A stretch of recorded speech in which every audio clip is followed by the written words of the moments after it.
जय भीम। नमो बुद्धाय साथियों। The journey of Buddha विहारास की 7वीं कड़ी में आपका स्वागत है। पिछली कड़ी में हमने बोध गया के पवित्र महाबोधि विहार को देखा और बहुत ही दुर्लभ जानकारी हासिल की थी। आज हम महाबोधि विहार के अलावा जो दूसरे बुद्धिस्ट धरोहर है उसे देखने वाले हैं। पहला है सुजाता मंदिर या सुजाता कुंड। बोध गया में महाबोधि विहार से 8-10 किलोमीटर की दूरी पर स्थित है सुजाता मंदिर।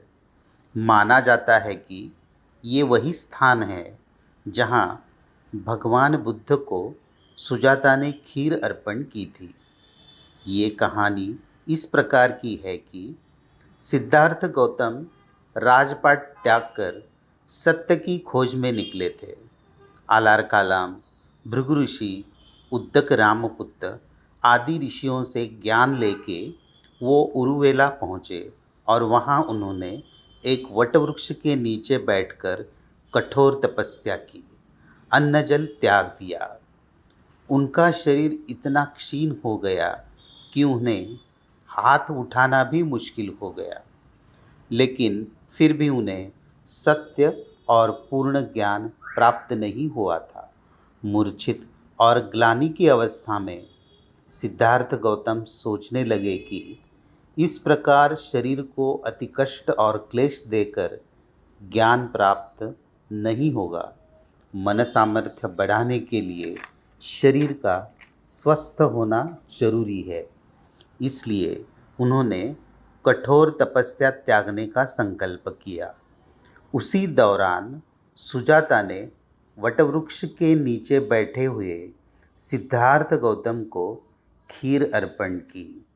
सुजाता ने दिए हुए खीर दान को स्वीकार करके उसे खाने के बाद स्वस्थ होकर सिद्धार्थ गौतम बोध गया में पीपल वृक्ष के नीचे ध्यान लगा के बैठ गए और वैशाख पूर्णिमा के दिन उन्हें पूर्ण ज्ञान की प्राप्ति होकर वे सम्यक संबुद्ध बन गए।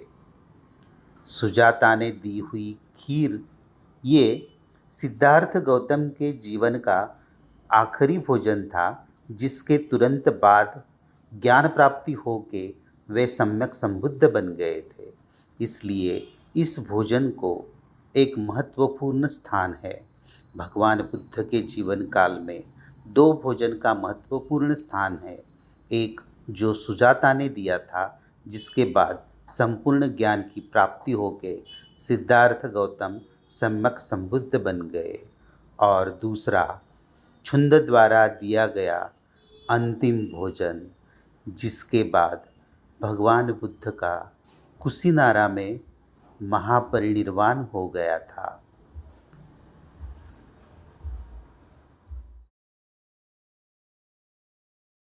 सुजाता टेम्पल से थोड़ी ही दूरी पर हमें बुद्धा कुशाग्रास टेम्पल देखने को मिलता है। सुजाता के हाथों से दिया हुआ भोजन खाने के बाद सिद्धार्थ गौतम यहाँ आए, जहाँ सोतिया नाम के वृद्ध ने घास की 8 कड्डियाँ दी थी, जिसके ऊपर बैठकर उन्होंने ध्यान किया। हालांकि किसी भी लिटरेचर से इसकी पुष्टि नहीं होती। तीसरा स्थान है सुजाता कुंड से 5 किलोमीटर की दूरी पर सुजाता महल या सुजाता की गढ़ी नामक स्थान। सुजाता गढ़ी में प्राचीन स्तूप के अवशेष है। यह स्तूप गोलाकार ईंटों से बना हुआ है और प्राचीन भारतीय वास्तुकला शैली को दर्शाता है। यह स्तूप भगवान बुद्ध और सुजाता को चिरस्मरणीय बनाने के लिए सम्राट अशोक द्वारा ईसा पूर्व 3रे शतक में बनवाया था, जिसे बाद में पाल राजाओं ने संरक्षित किया है। इस तथ्य की पुष्टि उत्खनन से प्राप्त 8वीं-9वीं शताब्दी के एक अभिलेख से मिलती है, जिसमें देवपालराजस्य सुजाता गृह ऐसा अंकित किया हुआ है।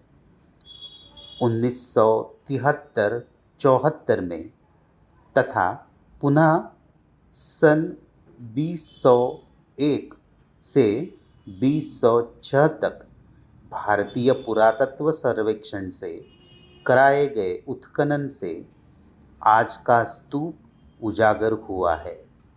इसकी संरचना ईंटों से की गई थी तथा प्रदक्षिणा पथ काष्ठ वेदिका से घिरा हुआ था।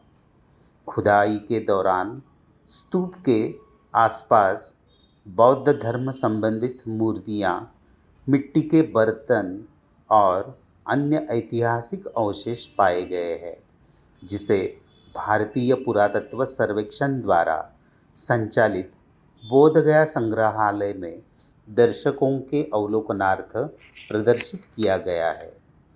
सुजाता गढ़ी का नाम भगवान बुद्ध के काल की ऐतिहासिक सुजाता के नाम पर रखा गया है। सुजाता की कथा अत्यंत रोचक है। सुजाता उरुवेला के एक धनिक किसान सेनाथ की पुत्री थी। वह धार्मिक और दानशील वृत्ति की थी। उरुवेला के ही एक धनिक किसान पुत्र से उनका विवाह हुआ था। उनके सैकड़ों गाय, बकरी आदि पशुधन था। पुत्र प्राप्ति हेतु सुजाता ने एक वटवृक्ष को मन्नत मांगी थी। हेतु पूर्ण होने के बाद सुजाता ने मन्नत पूरी करने के लिए खीर बनाई। उसने सहस्त्र गायों का दूध निकाल के 500 गायों को पिलाया। फिर उस 500 गायों का दूध 250 गायों को, उनका दूध 125 गायों को, ऐसा करते करते आखिरी के एक गाय का अति पौष्टिक दूध निकालकर उसमें भुने हुए चावल और शहद मिलाकर खीर पकाई। सोने के पात्र में खीर सजाकर अपनी दासी पन्ना को वटवृक्ष के नीचे पूजा स्थल साफ करने हेतु भेजा। दासी पन्ना ने वटवृक्ष के नीचे कठोर तपस्या करते हुए सिद्धार्थ गौतम को देखा और सुजाता को बताया कि स्वयं वृक्ष देवता उसकी मन्नत स्वीकारने के लिए वहाँ बैठे हैं। सुजाता ने खुद स्वर्ण पात्र में खीर सजाकर वटवृक्ष के नीचे बैठे सिद्धार्थ गौतम को पौष्टिक खीर अर्पण की। सुजाता का यह दान सिद्धार्थ गौतम को बुद्ध बनने के लिए प्रेरणा बना।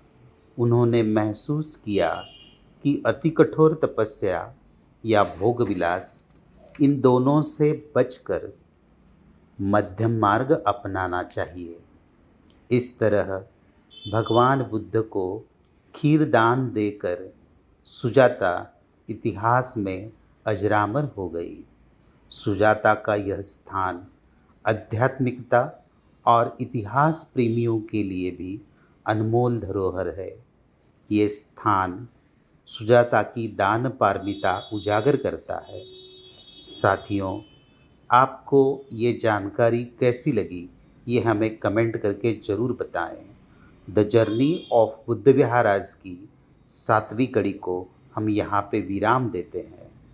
अगली कड़ी में फिर मिलेंगे नई जानकारी लेकर। तब तक के लिए धन्यवाद। जय भीम, नमो बुद्धाय।